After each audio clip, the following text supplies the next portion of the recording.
Clearly, they are not capable of settling this strike without an umpire. The strike that paralyzed the grand old game in '94 was promising to do the same in the new year. Even political maneuvering by the world's most powerful politician did not work, and spring training camps opened with replacement players. The complaint suggests there is reasonable cause to believe that the owners violated the rules of collective bargaining. But the replacements were short-lived. At the end of March, a New York judge issued an injunction preventing the owners from unilaterally changing the terms of the old collective bargaining agreement.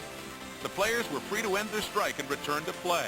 The owners had no legal choice but to let them. The players are back. The game is back. And we are very happy about that. With no new restraint on player salaries and no aid to small market teams, the Montreal Expos were the first to suffer. Within 3 days, the Expos traded away high-priced pitchers Ken Hill and John Wetland, outfielder Marquise Grissom, and lost Larry Walker to free agency. While the losses took its toll in Montreal, all 4 of those players went on to make the playoffs. Walker's new team, the Colorado Rockies, took advantage of the expanded playoff format to become the quickest expansion team ever to make the postseason. In the American League, it was the year of the Cleveland Indians, who won the Central Division easily before beating out the Red Sox and Mariners to make it to the World Series for the first time since 1954. Their opponents, the Atlanta Braves, were making their 3rd appearance in the last 4 fall clashes and were led by the best pitcher in the game, Greg Maddux, who was a sizzling 19-2 with a 1.63 ERA and on his way to a record 4th straight Cy Young Award.